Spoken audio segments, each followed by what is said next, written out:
Iraan avalikustab plaani Trumpi vastu ja Ali Khamenei matused jäävad Iraani kummitama, järjestuses, mis paljastas režiimi kõige pingelisema poole täielikult. See julm mees, kes võttis elu mu kallilt imaamilt. Miks me ei peaks teda ka praegu tapma? Oleks suur häbi meie kõigi jaoks, kui me ei kõrvaldaks tema mõrva toimepanijat. Sellest hetkest alates asendab Suriliina meie kehal riided. Ma annan pühaliku vande sinu vere nimel. Trumpi kõrvaldamine on meie suurim ja püham vastutus.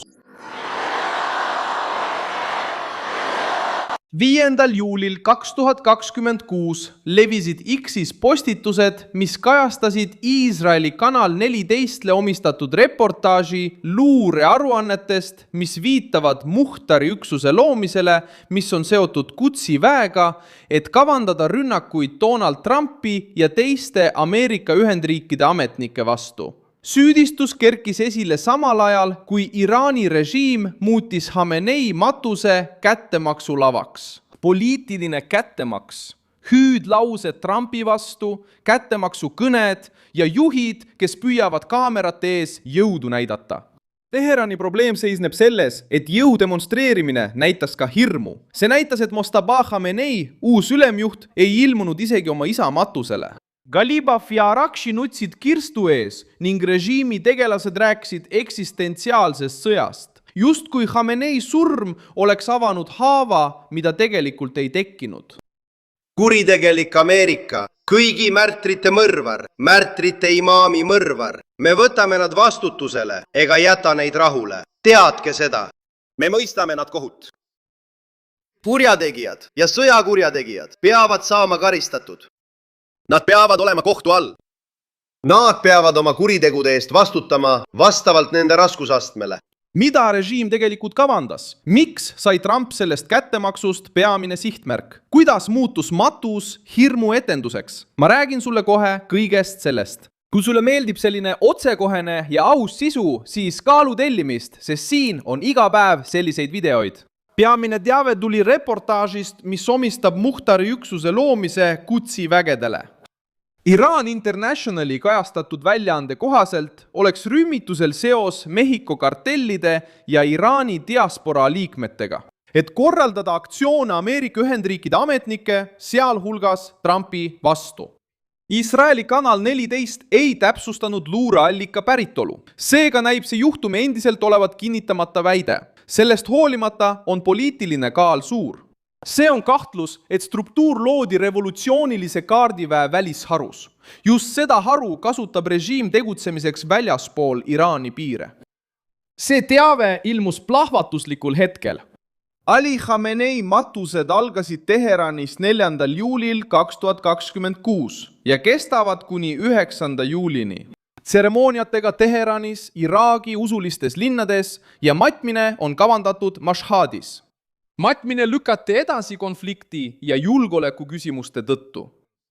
Kui surnukeha lõpuks avalikkuse ette toodi, püüdis režiim muuta tseremoonia jõudemonstratsiooniks. Rahvamasside, lippude, ametliku leina ja kättemaksuhõnguliste kõnedega. Matused ei piirdunud ainult usulise poolega. Teheranis muutus tseremoonia poliitiliseks meeleavalduseks Trumpi ja Iisraeli vastu.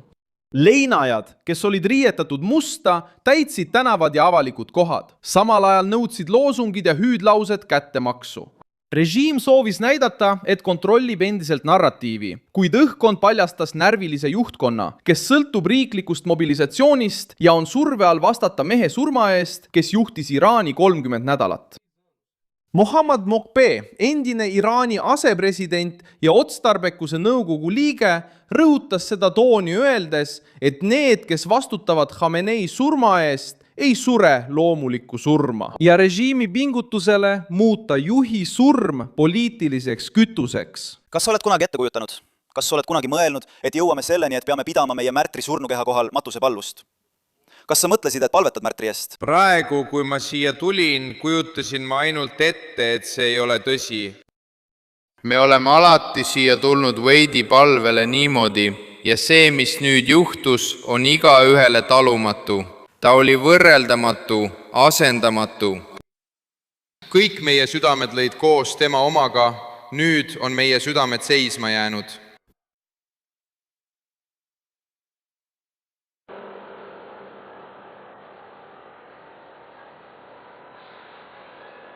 kolmkümmend 7 aastat on meie elu olnud koos temaga. Jumal aidaku meid meie märtrist imaami mõrvarite vastu. Nad ei sure loomulikku surma ja rahvas maksab selle eest kätte. Režiim maksab selle eest kätte ja on võimatu ette kujutada, et juhi mõrvarid kõnniksid elusalt maa peal ringi. Kättemaks saab teoks, Jumal hoidku meid selle eest. Sõnum oli selge. Teheran tahtis hoida kättemaksu lubadust elus. Ja Yahya Rahim Safavi, Iraani juhtkonnaga seotud sõjaline nõunik, tõstis samuti häält. Tseremooniate ajal väitis ta, et Iraan ja Iisrael peavad eksistentsiaalset sõda. See lause näitas, et režiim ei käsitle kriisi kui lõppenud episoodi. Seda käsitletakse kui poliitilise ja ideoloogilise ellujäämise võitlust.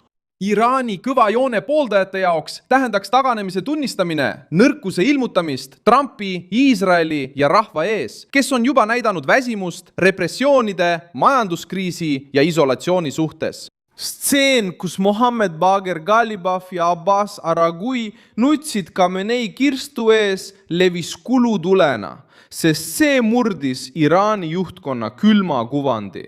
Ghalibaf, parlamendi esimees, ja Aragishi, välisminister ja peamine läbirääkija, näisid Teheranis toimunud tseremoonial olevat vapustatud. Ametliku propaganda jaoks oli nutmine lojaalsuse märk. Pilt näitas haavatavat poliitilist eliiti, emotsionaalselt paljastatud ja rünnaku mõjust kummitatud, mis tappis nende kõrgeima juhi. Mostaba Khamenei puudumine mõjus veelgi raskemalt. Ali Khamenei 3 poega ilmusid avalikult matustele.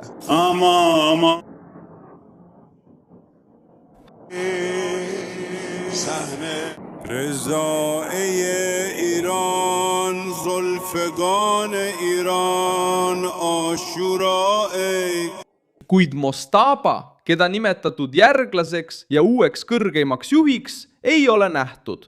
Tema puudumine on tekitanud spekulatsioone turvalisuse, tervise ja tegeliku võimukontrolli üle. Suletud režiimides tähendab avalik kohalolek autoriteeti.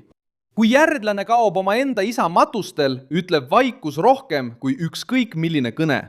Režiim püüdis müüa järjepidevust, kuid tühi tool muutus ebamugavaks küsimuseks. Donald Trump reageeris samuti karmil toonil.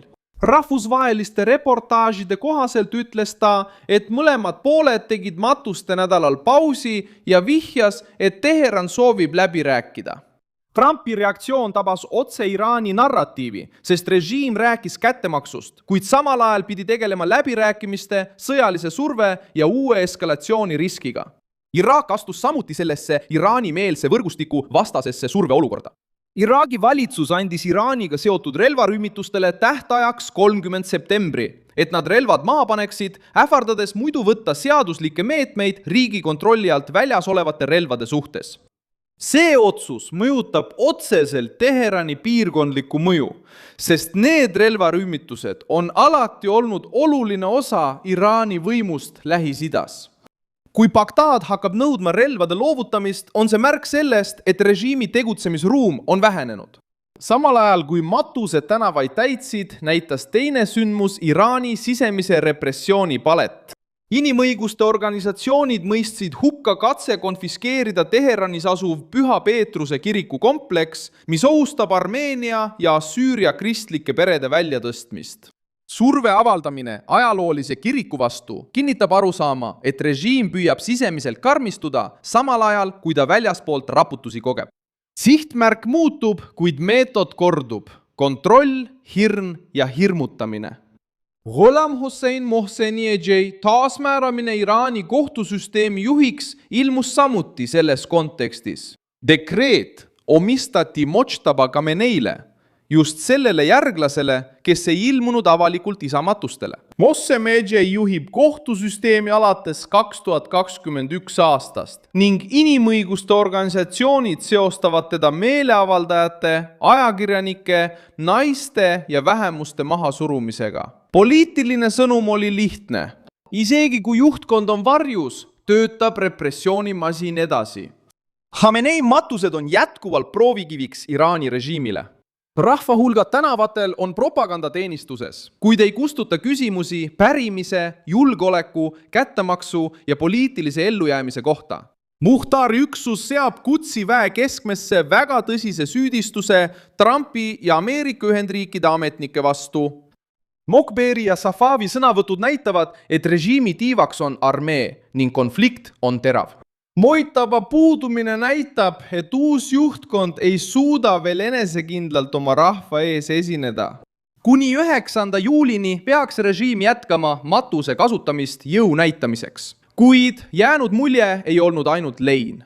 See oli pilt ümber piiratud juhtkonnast, kes nuttis kirstu ees, lubas kättemaksu, varjas oma järglast ja püüdis tõestada, et on endiselt võimul. Haavatud, lärmakas režiim. Aeglane ja hirmul selle vastuse ulatuse ees, mis võib tulla. Suur tänu, et vaatasite seda videot lõpuni. Toetage meie projekti ja aidake rahaliselt, kasutades ekraanil kuvatavat Pixi võtit. Oleme sõltumatu kanal, mille eesmärk on hoida teid tõega kursis. Teie panus aitab meil jätkata.